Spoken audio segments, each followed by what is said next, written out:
মুখে ঝামা ঘষে দেবেন। সরকারের কোনো পৈতৃক সম্পত্তি নাই। ভোট আসলেই গ্রাম অঞ্চল থেকে শহর অঞ্চলে প্রত্যেকটা জায়গাতেই চটি চাটা অন্ধভক্ত এক শ্রেণীর পাতি নেতা পাওয়া যায়। সেই নেতাগুলির মুখে একটাই কথা, টিএমসি কে ভোট দেবে না কেন? কারণ টিএমসির লক্ষ্মীর ভান্ডার, কন্যাশ্রী, রূপশ্রী, যুবশ্রী, ঢপেশ্রী পাচ্ছ, কিন্তু টিএমসি কে ভোট দেবে না। আর এক শ্রেণীর অন্ধভক্ত বিজেপি নেতারা বলতে থাকে, রেলে উঠছো, প্লেনে উঠছো, রেশন দিচ্ছে কেন্দ্র সরকার, বিভিন্ন রকম ফ্যাসিলিটি সুরক্ষা দিচ্ছে কেন্দ্র সরকার, তাহলে বিজেপিকে কেন ভোট দেবে না?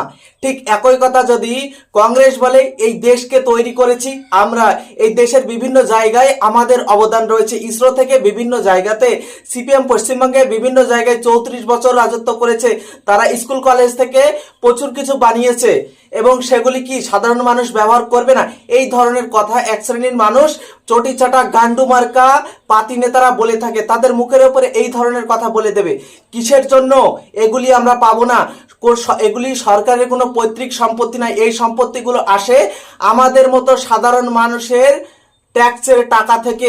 সরকার কোনো রকমের খনিজ নেই আমাদের দেশে, যা থেকে বিভিন্ন খনিজ সেগুলি উৎপাদন করে সেগুলি বিভিন্ন দেশে বিক্রয়ের মাধ্যমে টাকা দিয়ে আমাদেরকে দেশ চালাচ্ছে, আমাদের টাকায় আমাদেরকে ফেরত দিচ্ছে। আর এটা নিতে গেলে কেন দোষ?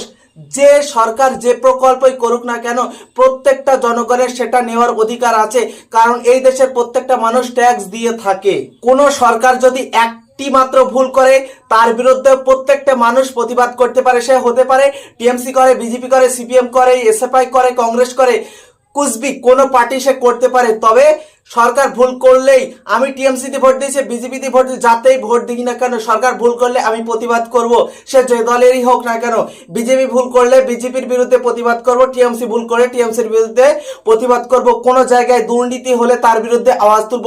চোরকে চোর বলতে হবে, ভালোকে ভালো বলতে হবে, যে গুন্ডাগিরি করবে, যে দালালি করবে, তাকে দালাল বলতে হবে, গুন্ডাকে গুন্ডা বলতে হবে। এই গণতান্ত্রিক রাষ্ট্রে কখনো কোনো মানুষের ফ্রিডম, স্বাধীনতাকে, মৌলিক স্বাধীনতা কেড়ে নেওয়ার অধিকার কোনো সরকারের নেই। আর সরকার নিজের টাকায় চলে না, এই সাধারণ মানুষের টাকায় বিভিন্ন প্রকল্প থেকে শুরু করে এই দেশটা চলে। তাই কিছু বলতে আসলে এই চটি চাটা নেতাদেরকে আগে এই ধরনের কথা বলে তাদের মুখে ঝামা ঘষে দেবেন।